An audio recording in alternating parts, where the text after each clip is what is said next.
Hi everybody, I'm Jim Rohn. What a pleasure it is for me to come and visit with you for just a few minutes here today. Tell you briefly a little bit about my story and share some ideas that might be beneficial. I've lectured in some high school classrooms in California and Arizona and some universities and colleges, Pepperdine University, San Diego State, Arizona State University.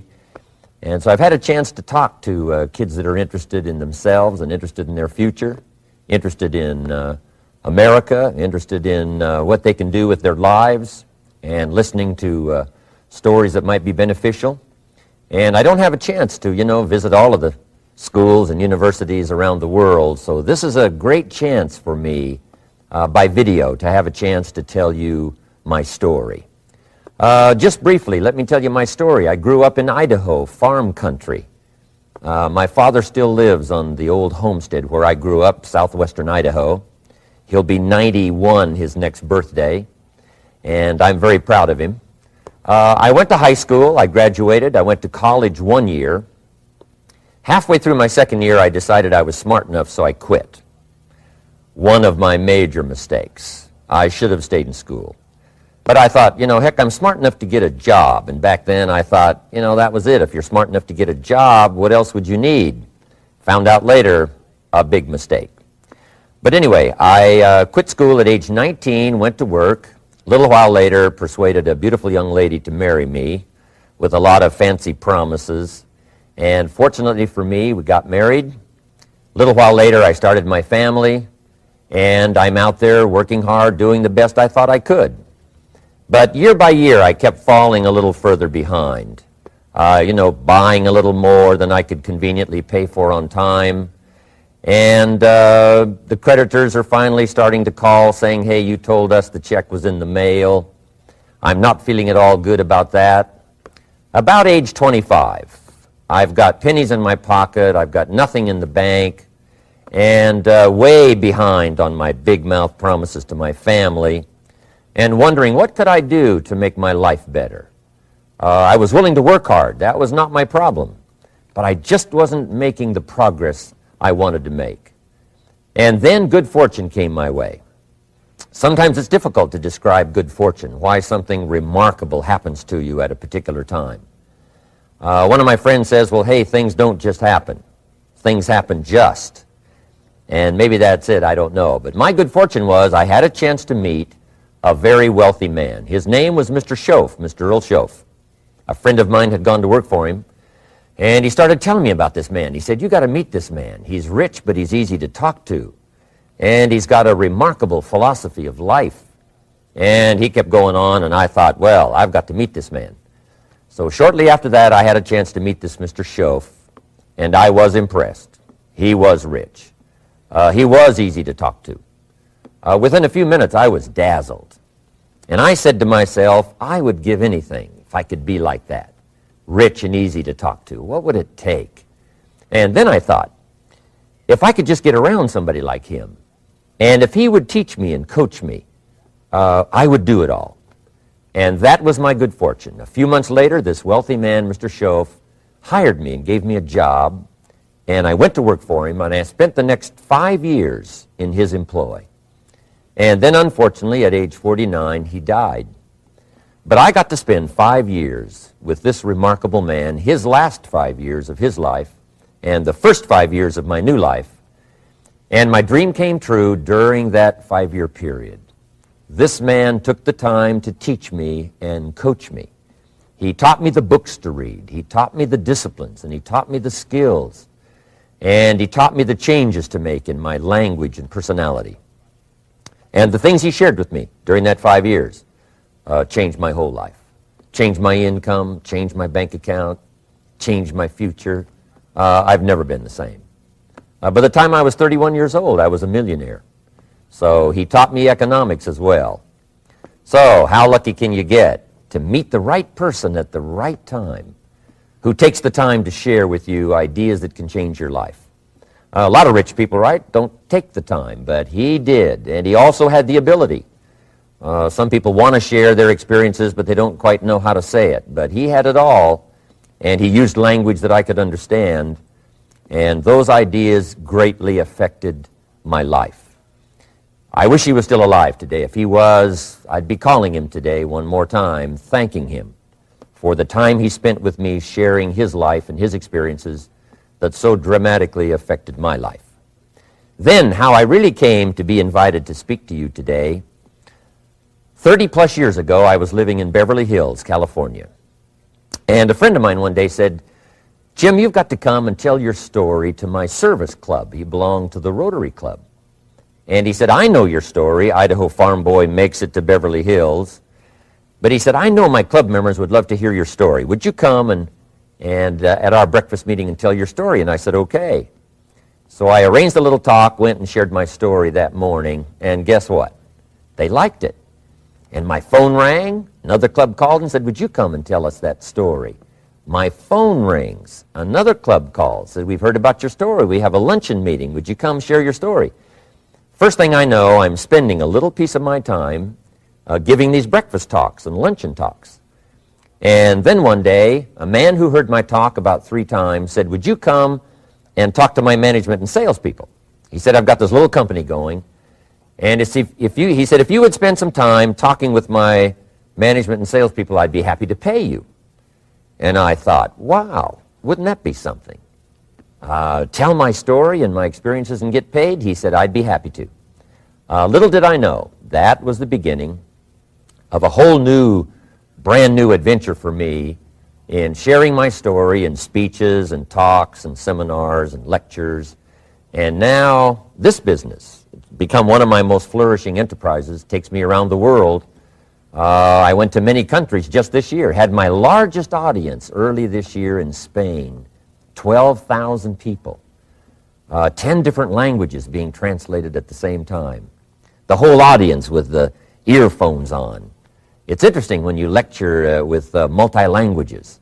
You know, when you hit the punchline, you know, the Spanish laugh first, and then the French get it, and then finally the Italians get it, and last the Germans finally get it. And then I say, "Hey, the Germans finally got it, I guess we can continue." You know, some languages take longer to translate than other languages. But what an exciting adventure for me. I was in Israel this year. I lectured in France, my first trip to Prague, Czechoslovakia, Lisbon, Portugal. Last year I was in London lecturing. Happened to be there the same night Pavarotti was singing in London. So, a big dilemma for the people in London. Shall we go see Jim Rohn, or shall we go listen to Pavarotti? Well, I must admit he had more people than I did, like 150,000 more. He did a free concert in Hyde Park, and they expected 250,000, but only 150,000 showed up because it rained. And they all got soaked from Prince Charles on down, but they sat in the rain and listened to Pavarotti. I would have been happy that evening, right, to cancel my seminar and go sit in the rain and listen to Pavarotti. Anyway, he and I have agreed now not to appear in the same city on the same day anymore. Not really, but how exciting for me to be able to travel all around the world and share my story. and then especially to have this chance today to come and visit with you. And when I get a chance to speak at a high school class or a university class, I'm always excited about it. I'm limited in time, so I wanted to use this way to come and share my story with you and some ideas that might be helpful in your career for the future, in your now busy life as a student, and then wherever you find yourself in the years to come. Some of the things I'm going to share with you, I want you to remember for a long, long time, because the ideas I want to translate for you drastically affected my life. And if I can share now and affect your life, and you write me a letter or tell me in person someday, Mr. Rohn, I listened to your video and I watched it carefully, and sure enough, some of the ideas that you shared greatly affected me, and here's what's happened to my bank account, here's what happened to me in school, here's what's happening to my future. That'll give me great, great satisfaction. So the man who shared with me ideas that changed my life, I want to share with you 3 of those basic subjects. When I met him, I was 25 years old, and when I first got acquainted with him, I used a lot of excuses as to why I wasn't doing well. And he said, well, tell me a little bit about your story. And I told him, I was behind on my bills, had pennies in my pocket and nothing in the bank, that I was embarrassed about being behind on my big mouth promises to my family. And then he gave me one little simple phrase that really forever changed my life. And here's what he said: Mr. Rohn, if you want the future to change for you, you've got to change. And he said, if you don't change, the next 6 years of your life is going to be just like the last 6. You'll still be behind on your bills. You'll still be behind on your promises. But then he gave it to me in the form of a promise. When I was 25 years old, I've remembered it all these years, and I've shared this promise now with probably over 3 million people in the last 30-plus years. And it's going to be valid for you, so listen carefully to this promise. My teacher said to me, young man, if you will change, everything will change for you. If you will get better, everything will get better for you. What a clear message that was for me. He said, if you'll change your philosophy, if you'll change your habits, if you'll refine your thinking, if you'll change and accept some new disciplines, if you'll turn the corner where you've been in the past, go for a new life for the future, he said all kinds of remarkable things will happen for you if you will change. Before I met Mr. Schoaf, I used to cross my fingers and say, I sure hope things will change. I was hoping the government would change and the tax structure would change and that my boss would change and pay me more money. I was hoping that, economics would change and prices would come down, and I was hoping that circumstances would get better. And then I discovered from my teacher that those things are going to continue the same. In fact, all of those things that happen to us is kind of like the wind that blows. And the wind blows on us all. In fact, in America especially, the last 6,500 years of recorded history, we've got probably the most favorable wind that's ever blown. Economics and circumstances, living in a free country, democracy and freedom, an excellent economy. Sure, we struggle at times, but compared to the rest of the world in the last 6,500 years, we've got the best wind ever. But if you just let the wind blow, I'm telling you, it won't take you where you want to go.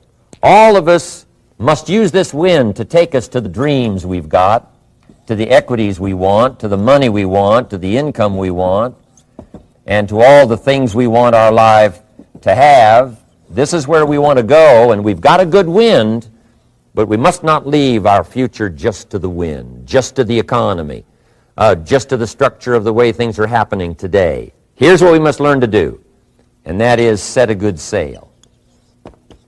And if you'll learn to set a good sail, and that's what my teacher taught me in those early days. He said, Mr. Rohn, the wind is going to blow however it's going to blow. Politics are going to be politics, and the economy is going to be the economy. And however it turns out, that's the way it's going to be. What you must learn to do is not to wish for a better wind. That's naive. The key is to wish for the wisdom and the skills and the learning so that you can set a better sail. And so that's what I did at age 25. I went to work not on the economy. I went to work not on the community, I didn't go to work to try to change the government. I didn't go to work to try to change my boss or the company. I didn't go to work to try to change circumstances. I went to work to try to change myself. And I picked up that promise. My teacher shared with me that if I would change, my income would change. If I would change, my bank account would change. If I would change, my future would change. And sure enough, his promise came true for me. The first 6 years of my economic life, I wound up broke. Those pennies in my pocket, nothing in the bank, behind on my promises. The second 6 years of my economic life, I wound up rich. But interestingly enough, the second 6 years of my economic life, the government was about the same and the economy was about the same. You know, the companies were about the same. What they paid was the same. Circumstances around me were the same. You know, my negative relatives were the same. But I was not the same. That's how my life changed. And that's how things started working for me, changing my life all those years ago. So that's what I wanted to share with you to begin with, this beginning of what Mr. Shove shared with me, that if I wanted my life to change, this was what I was going to have to do. And so he broke it down into 3 subjects that really made an impact on my life, and I want to share those with you. The first subject he called personal development. And the second subject he called setting goals. And the third was how to become financially independent. And I'd like to give you just a few clues from those 3 major subjects that so dramatically affected my life. And let's get started. The first one is personal development. Now, in illustrating personal development, Mr. Shove, my teacher, started with money. You know, money's not the only place to start in talking personal development, but it's where he started, so let me share the thoughts he shared with me back then. Let me share them with you. Here's the best lesson I can give you on economics. It's very simple. We get paid for bringing value to the marketplace. That's about as simple as I can put economics. We get paid for bringing value to the marketplace. Now, it takes time to bring value to the marketplace. However, we do not get paid for time. So we cross that out. Mistakenly, the man says, I'm making about $20 for an hour. Not true. If that was true, you could just stay home, right, and have him send your money. So that's not true. We don't get paid for time. We get paid for value brought to the marketplace. Now, since that's true, here's one of the key questions of my talk to you today. Is it possible to become twice as valuable to the marketplace and make twice as much money in the same time? Is that possible? The answer is yes. Could you become 3 times as valuable as you might be right now to the marketplace and make 3 times as much money in the same time? And the answer is yes. 5 times, 10 times? Of course. America is unique. It's a ladder to climb. It starts down here, let's say, at $5 an hour, and it keeps going up. Top income last year, $80 million. The guy who runs Coca-Cola. Now, that's a heck of a ladder. That's why everybody wants to come here, right? The boat people are not headed for Vietnam. People haven't plotted and schemed for 50 years saying if I could just get to Poland, everything would be okay. Not true. Everybody wants to come to America. And the reason is because we've got the best wind ever blowing in our favor. We've got the best economic opportunity anybody's had in 6,500 years. And all you have to do is understand it and take advantage of it. Now, there's some key questions to ask here. Why would the marketplace pay someone only $5 an hour? Very simple answer. They're not very valuable to the marketplace. Now, we must underline to the marketplace. This person might be a very valuable brother. Yes. Member of the family, valuable. Yes. Valuable member of the church, of course. Valuable citizen of the country? Yes. Valuable in the sight of God? No doubt. We're all of equal value in the sight of God. But if you're not very valuable to the marketplace, you don't get much money. You say, well, it shouldn't be that way. Well, then you got to start your own country. You know, this one's been in process for 200 years, and this is the best we've been able to come up with so far. But here's the key. You don't have to stay here. Now, there was a big debate in Congress last year that this $5 was not enough, should be 6, should be 6, should be 6. But we don't need legislation. 6 is already on this ladder. The next step up. You know, if you work for McDonald's, they'll pay you $5 an hour to take out the trash. If you whistle while you take out the trash, they'll pay you $6 an hour. So we don't need that legislation. You just need to take lessons on how to whistle. Have a good attitude. Now, as you begin to climb this ladder, why would the marketplace pay some people $50 an hour? Answer, evidently, they must be more valuable to the marketplace. 10 times more valuable. And is that possible for someone to be 10 times more valuable and earn $50 an hour instead of 5? And the answer is yes. That's what America is all about. Now, why would the marketplace pay some people $500 an hour? Evidently, this person must be much more valuable to the marketplace.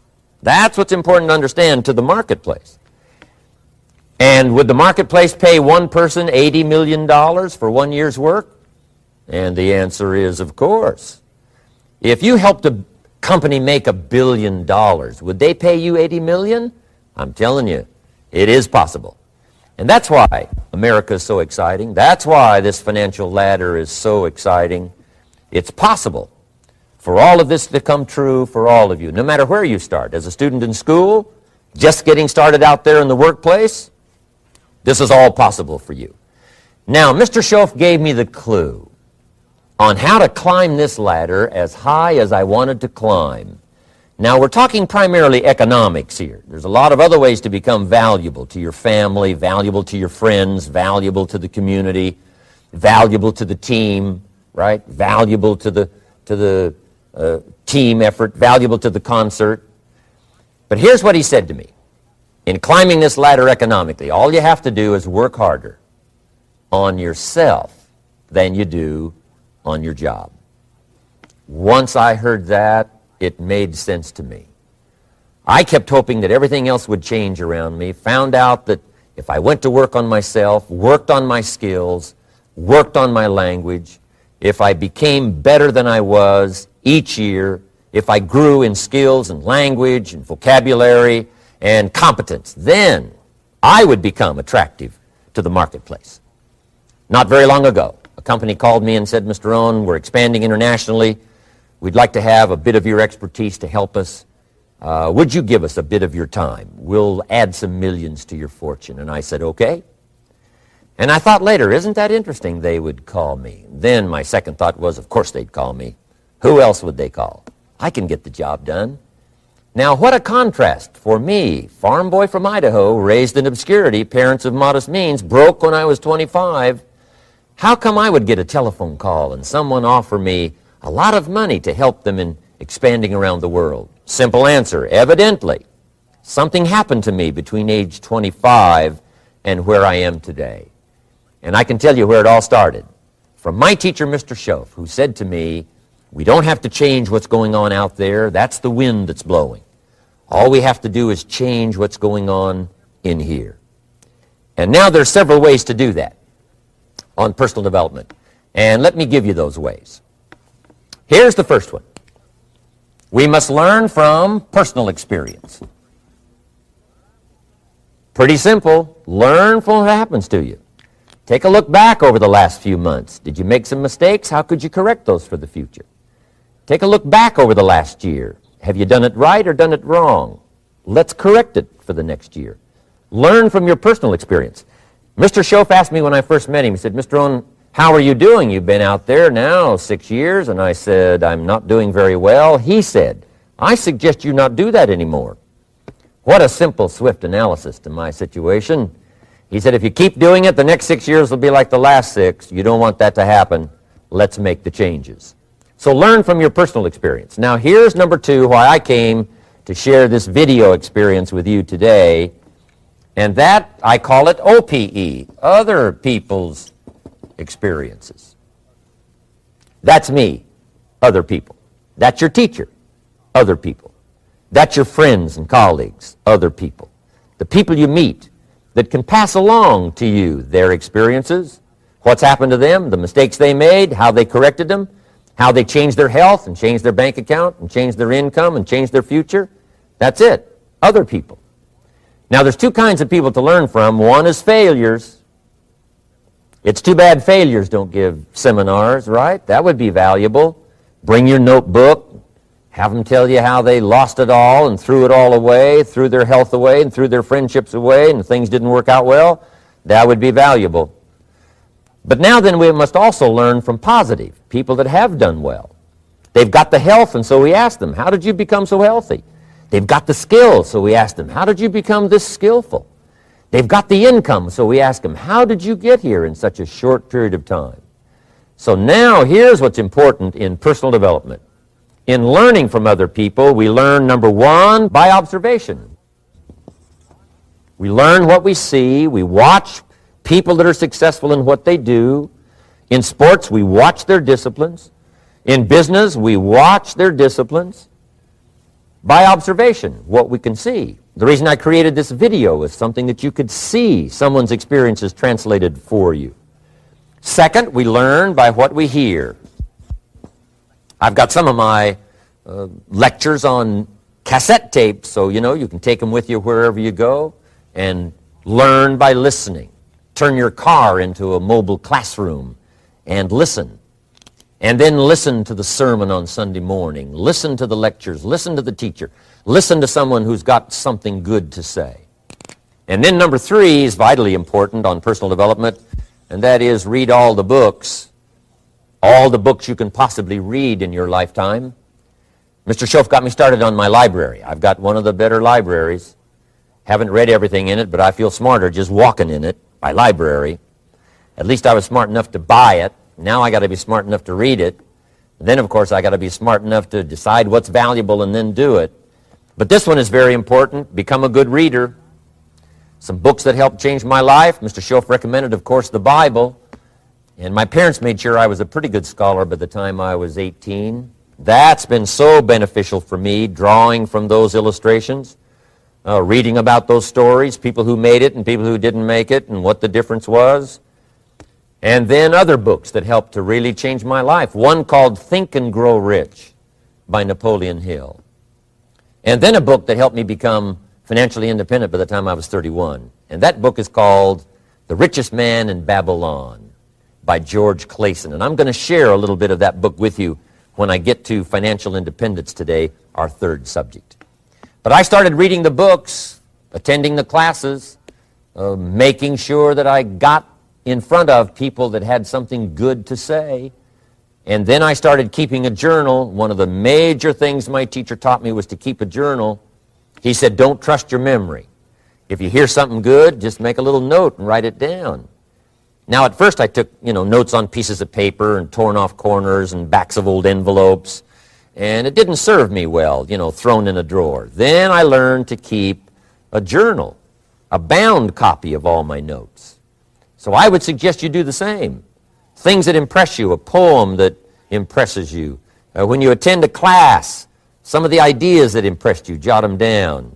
You read something in a magazine, right? Some ideas. Take those out, put them in your journal. Keep a good journal the rest of your life. This will serve you well. My journals make up a significant portion of my own library. And if you saw my library and saw my journals, I tell you what you'd have to say.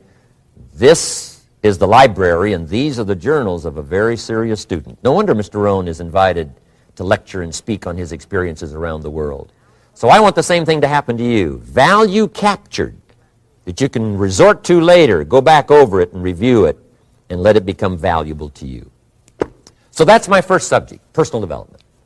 Work harder on yourself than you do on your job. Develop the skills. Learn the lessons. Take the classes. Absorb all that is being taught to you these days. And then later on, of course, you can sort it out, what's valuable to you and how to refine it for your business and for your life and for your future. But the main thing is to get it and start this process of personal change, personal development. And let me say it one more time. If you will change, everything will change for you. You'll never be the same. You'll keep growing.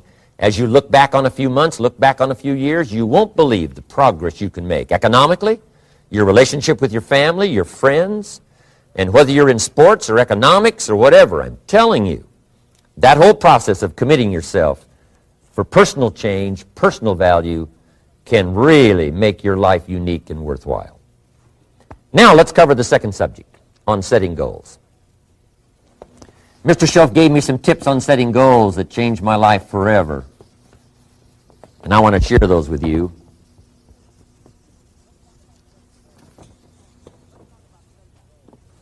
So let's talk about setting goals, and I also want to tie it to personal development, and you'll see how I'm going to do it as I progress here. Setting goals. We need to take a look into the future. There are 4 things to consider in terms of attitude. One is how you feel about the past. Best advice I can give you on that is treat the past as a school. Let it teach you the mistakes you've made, the things that went wrong, the things that didn't work. Don't use the past as a burden to carry, and don't use the past as a club to beat yourself to death. Past losses, past failures, past mistakes. But let the past be a school. Tough school maybe. We've all been through some tough stuff. So if you feel good about the past, draw from it for experience and let it teach you. Then next is how you feel about the future. We've got to have the future well designed. The future is called the promise. And here's what we teach in our leadership series. The promise of the future can be an awesome force for your own future. The promise of the future, designing the future. There's 2 ways to face the future. One is with apprehension, and the other is with anticipation. I promise you, in my travels around the world, most people face the future with apprehension. And here's why. They don't have it well designed. They've sort of left that up to someone else to fix. But here's the best way to face the future, with anticipation. And you can face the future with anticipation if the future is clear, if the future is well designed. And I would like to have you consider some thoughts with me that help me to really change my future by giving it some thought and some consideration. And here it is. In setting goals, it's very simple. Number 1, decide what you want. You just take a little time. You sit down and say, what do I want? What kind of skills do I want? What kind of income do I want for the future? What would I like? Where would I like to go? Places I'd like to visit? Habits I'd like to acquire? Skills I'd like to have? You just take a little time to think about what you want. Economics, friendships, people you'd like to meet, places you'd like to go. You just take some time. And then I suggest, when you've thought about what you want for the future, make a list. Just jot it all down. It's really a very simple process. And then here's number 3. Keep all the old lists. I'm telling you, this served me so well, keeping my old list of goals. I look back now 10, 20 years ago at goals I set, lists I made, and I smile now because here's what I thought was so important, 20 years ago. Now some of those things aren't even on my list. I've got a new list. I've grown. I've changed. I've matured. But I give you that advice. Decide what you want. Number 2, write it down. Number 3, keep the old lists. And then here's number 4. When you get something that's on one of these lists, check it off. Part of the fun of having a list is checking it off. And then if you can add some drama to checking it off, see, that's what really helps. I set a goal to go to Spain many, many years ago. And when I finally made my first trip to Spain, I had that journal with me that had that list in it. And while I had my journal on my lap, waiting for the wheels to touch down in Madrid, I waited until the wheels touched the runway, and I checked it off. Just adding a little drama. So, part of the fun of having a list is checking it off. Now, here's what's important about the lists and designing your future. If the future gets clear, the price gets easier. Because you got to remember, for every promise, there's a price to pay. Everybody's got to pay the price. Everybody's got to do the deal. Everybody's got to do the disciplines. Everybody has to pay. But here's what I've discovered. If the promise is clear and powerful, the price is easy to pay. The price is some classes. The price is a few books. The price is a few disciplines. The price is finding something that'll make your life better, make you grow, make you change, make you develop. So the first part of the key is to design the promise. Then, what is the price to pay? I'm telling you, the price will be easy. Anybody in my audience can pay it, no matter where you are, where you come from. Color doesn't matter, religion doesn't matter, where you grew up doesn't matter, circumstances don't matter. I'm telling you, if you'll make the promise of the future clear for yourself, the things you want, the places you want to go, the things you want to have, the person you want to become, the skills you want, the homes you want, the future you want, the friends you want, all of the values of life that you could possibly want. If you'll make that clear, make those lists, and be serious about it, I promise you it's an easy price to pay. Anybody can pay it. And the best advice I can give you is, if I can do it, you can do it. Farm boy from Idaho, raised in obscurity, I changed my life, turned it upside down, turned it all around, found economics, found future, found promise, and if I can do it, you can do it. So, start setting your goals and see if you can't get a better excitement going for the things you want to accomplish for the future. Now here's my third subject, and that's called financial independence. Oh, by the way, before I get to financial independence, let me cover one more point. One of the major reasons for setting goals is for what they make of you in achieving them. My teacher advised me when I first got started at age 25, he said, "Jim, why don't you set a goal to become a millionaire?" He said, "It's got a nice ring to it.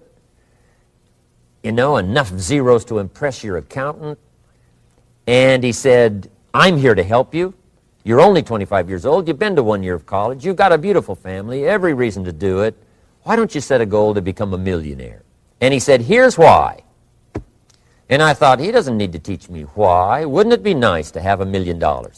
He said, "No, then you'll miss it." He said, "Here's why. For what it will make of you to achieve it." I'm telling you, that statement changed my life.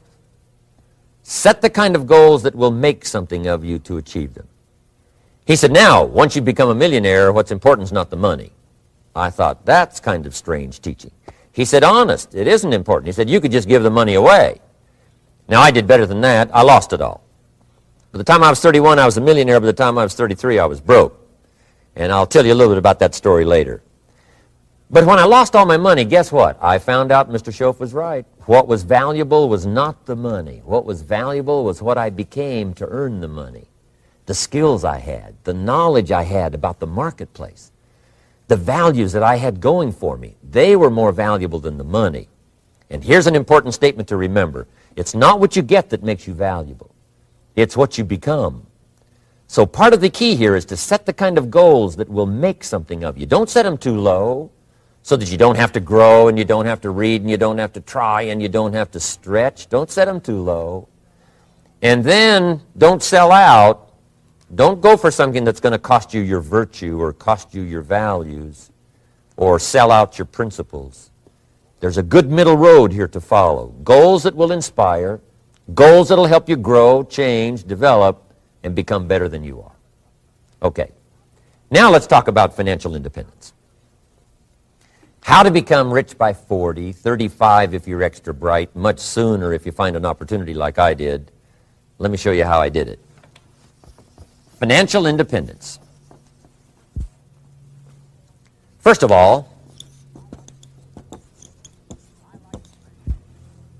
I like the phrase financial independence. Some people are a little bit concerned about using the word becoming rich or becoming wealthy, and I can understand that. I struggled a little bit with this. Is it okay to go for becoming rich, go for becoming wealthy? And maybe that's a bit too strong a word or strong a term. So here's what I've come up with that I think is comfortable for me, and that is how to become financially independent. I think it's every person's heritage here, especially in America, to become financially independent. Now, let me give you my definition of financial independence. Financial independence is the ability to live from the income of your own personal resources. Financial independence. Now it depends on how you want to live.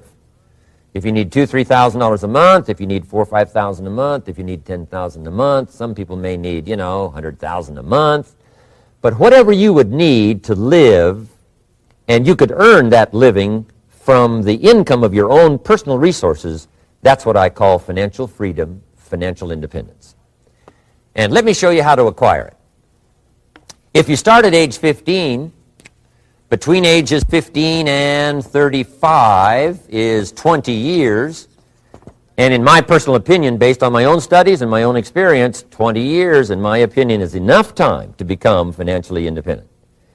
If you're not, you don't live in the wrong country. Probably what's happened is you have the wrong plan. And it's easy to be a nice person with the wrong plan. I found that when I was 25 years old. I was broke at age 25, and I was a nice guy. You would have liked me. But I'm telling you, my plans up until then, especially my financial plan, left me broke. I totally changed it the next 6 years, and I became financially independent. So I know what I'm talking about. It is possible in a reasonable amount of time, 15 to 35, whatever, 20 years' time, enough time. You can do it in a much shorter period of time, like I did if you want to.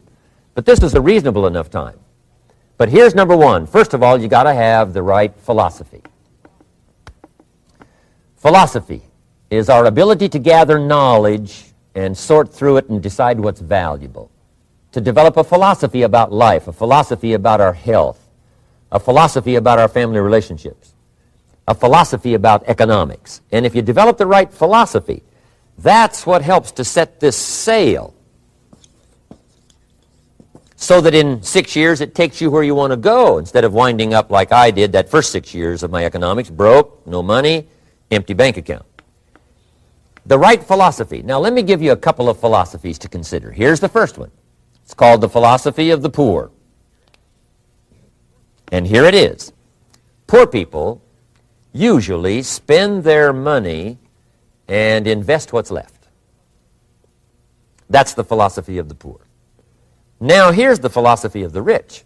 Rich people invest their money and spend what's left. And here's the startling answer. It really doesn't matter what the amount is. What's most important is not the amount. What's really important is the philosophy. So I would ask you to adopt this philosophy of spending after you have invested. Invest first, then spend. And I've got a little formula that I'm going to share with you. Now, what should a child do with $1? I mean, there's a lot of debate going on, I'm sure, across the country on what a child should do with $1. Here's one opinion. It's only a child and it's only $1. What difference does it make? Well, in my opinion, it makes all the difference in the world. A person's economic future starts with a child with $1. Somebody says, oh, no, you're only young once. Let him spend it all. Well, when would you hope that would stop? Somebody says, well, wait till he's 50 and broke like me, and then he'll learn. Well, no, we don't want to wait that long. If I would have known earlier than age 25, I would have changed. In high school, if they would have had classes called Wealth 1, Wealth 2, I'd have taken both classes. I would not have waited until age 25. So, the earlier the better. So, what should a child do with $1? Here's the simple premise to begin with. Don't spend it all. And if a child wants to spend the whole $1, you got to say, hey, don't spend it all. Don't spend it all. They'll say, why not? It's my $1. I earned it. You say, I know you earned it, but don't spend it all. They'll still say, why not? Say, let me show you why not. So you put them in your car, take them to the other side of town, and show them where people live that spend the whole $1. You just drive them around. Kids learn best by visual. Just drive around and say, would you like to live here? Kid says, no. Would you like to live like these people live? Kid says, no. Then you can't spend the whole $1. So, kids will get the message. So, take them to the other side of town, show them around, unless you already live there, and then just show them around. Anyway, don't spend the whole $1. Now, let me give you my best view of what to do with $1. And I promise you, if you started at age 15, now if you're over 15, right, you've still got plenty of time. You still got 20 years. If you're 30, you still got 20 years. I mean, you still got plenty of time to start what I'm about to share with you. What to do with $1. Here's my first bit of advice. Never spend more than 70 cents. Never spend more than 70 cents. Now, you got to pick some number, and the number you pick is going to be determined by your philosophy. It's going to be determined by what you've been taught or your experience teaching yourself. When I first met my teacher, Mr. Schoaf, I was at about 110% of each dollar. You know, I'm down at budget finance, hawking my furniture and my car one more time. And then I learned a whole better formula for financial independence. Number one, don't spend more than 70 cents. Now, kids say to me, well, okay, what do I do with the other 30 cents? And here's what I teach them. 10 cents for charity. Charity or church, or helping people that can't help themselves. 10 cents to support worthy projects. Projects that you feel good about. 10 cents out of every dollar. It's called being generous with part of what you've taken out of society. Now, in my opinion, nothing teaches us character better than generosity. No class, no teacher, no book teaches character better than generosity.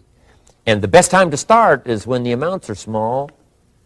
And I know if kids learn these lessons well, they'll give a dime out of a dollar, help people that can't help themselves, support worthy projects.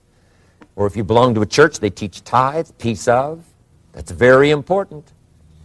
Now, because when the amounts get larger, sometimes it's a little more difficult.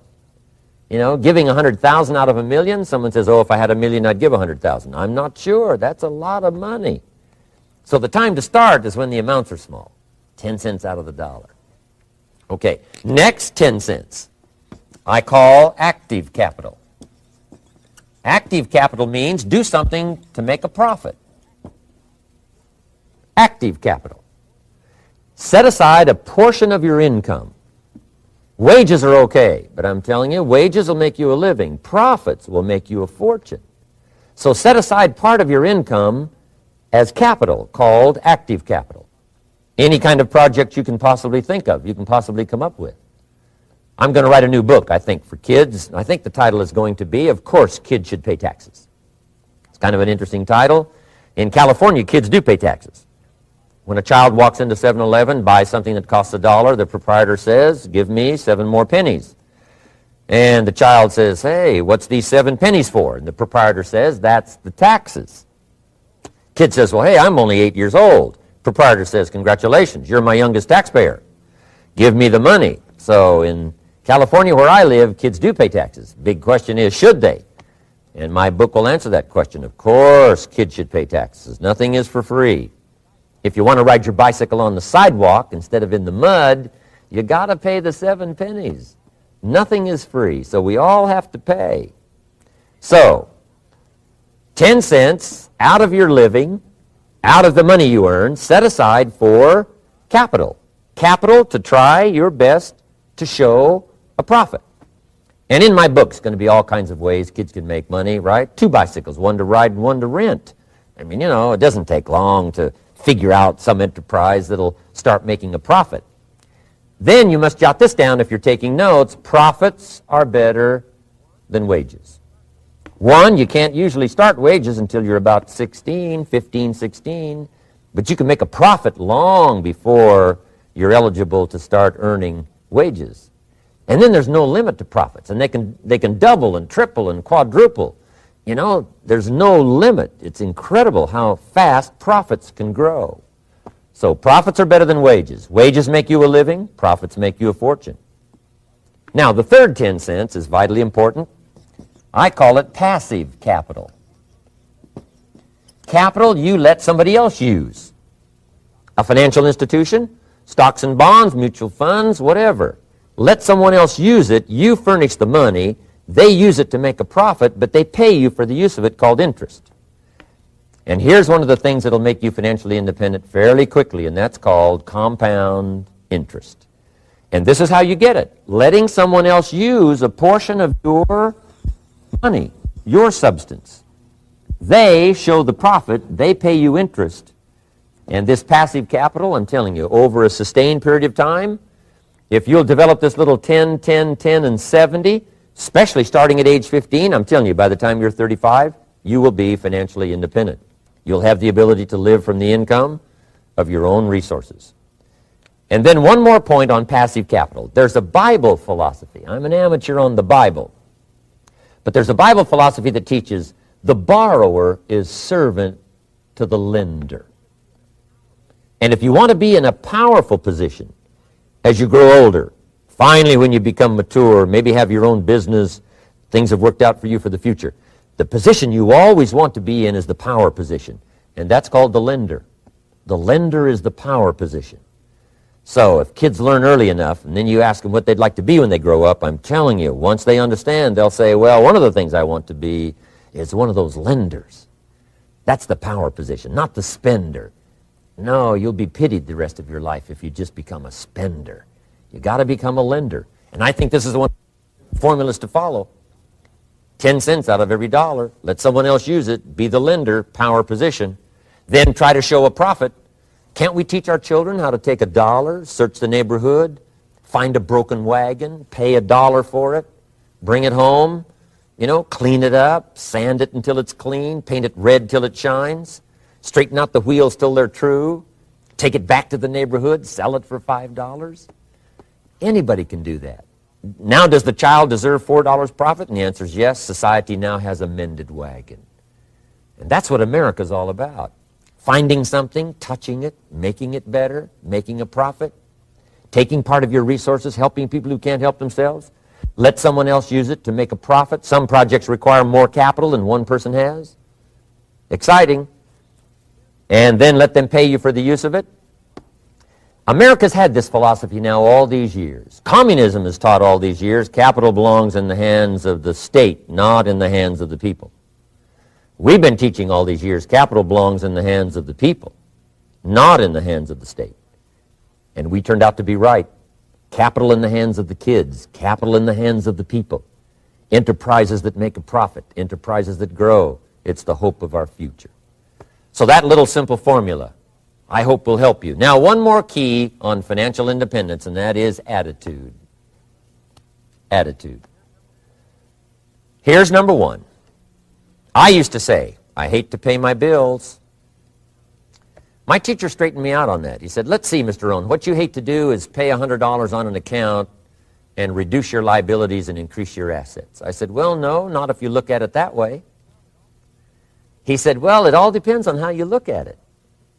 So wouldn't you love to pay your bills, reduce your liabilities, increase your assets? You got to have that kind of attitude. I found out the same attitude about taxes. I used to say, I hate to pay my taxes. And Mr. Shove said, well, that's one way to live. But don't you understand? Taxes is how we care and feed the goose that lays the golden eggs. Wouldn't you want to do your share? Someone says, yes, but the goose eats too much. Probably true. But hey, we all eat too much. We all need to go on a diet. Better a fat goose than no goose. So I finally became a happy taxpayer. Now, I think taxes are too high, so I'm working to get taxes lowered for our economic future. But then whatever they turn out to be, I gladly pay, do my part, because that's what makes the whole system run, each of us doing our part. Now, I want these three subjects to be valuable for you. I want them to have meaning for you. I want you someday to be financially independent. I want you to have the personal development so that you feel good about yourself. If I had a chance to meet you someday, I'd like to have you show me the list of goals that you got started and say, Mr. Rohn, here's some I've already checked off. Here's the books I'm reading. Here's what's happened. I'm developing the skills. I'm better this year than I was last year. I've got more self-confidence. My skills are developing. That's what I want for you, and that's why I took the time to come and share in this video message with you. I do seminars all around the world, but this is one way that I can reach out and touch you in case you can't come to my seminars, wherever I am. Maybe this video will reach you somewhere, and it'll have an impact on your life. And what I'd like to do is later hear about it, a letter, phone call, or to have a chance to meet you in person. And now I'd like to leave you with these 4 questions called questions to ponder. These questions were valuable for me, and I want to make them valuable for you. Here's the first one, why?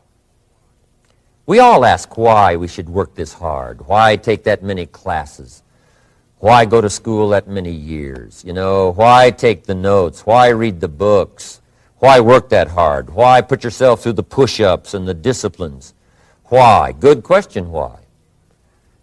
Best answer to why, I think, is the second question. Why not? Why not see how many books you can read, how many classes you can take, how many skills you can develop? Why not see how valuable you can become to the marketplace and to your friends and to your family?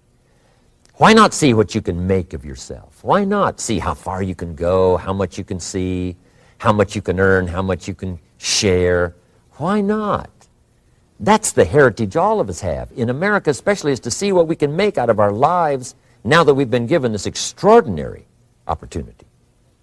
Now, my third question I'd love to ask you in person. But since I can't do it in person, I want to ask it of all of you. But I want you to take it personally. And my third question is, why not you? Why not you with good self-esteem? Why not you starting to change and setting goals? Why not you starting to make progress toward financial independence? If I can do it, you can do it. I wished I had a lot more testimonials here today besides mine. A whole steady stream that would come by and tell you their story. Someone who started with nothing, finally run a big enterprise. A mother who was on welfare, now she owns her own business. In addition to my story, I wish I had a lot more. And if all of them told their story, guess how they would probably wind up their story? They'd probably say, just like me, why not you? If we can read, you can read. If we can change, you can change. If we can figure it out, you can figure it out. If we can turn it around, you can turn it around. There isn't anything you can't accomplish. That's what those testimonials would say. And so I want to say it to you personally. Why not you? You've got the brains. You've got the stamina. You've got the vitality. You've got the interest. You've got your life ahead of you. You've got the future. You can do it. If anybody can do it, you can do it. If one of us can do it, hey, we all can do it. And now here's my last question. Why not now? This is a good time. As the 20th century starts to wind down, a few more years as we get ready for century 21, what a good time to set your goals, work on yourself, work on your skills. What a good time to get it together. What a good time to start this process. Personal development, growing, changing, developing, having a good plan for your money and for your life and for your future. Why not now? And I hope I have a chance to see you one of these days and share with you the experience, the reaction, the response you might have had from my message today. And until I get a chance to see you on this side of the world or the other side of the world, in some school or some seminar, or maybe I'll come and speak for a company that you work for someday, I hope I get a chance to meet you. Until then, I wish you the best. I want all that I've gotten to be yours and much, much more. God bless. Goodbye.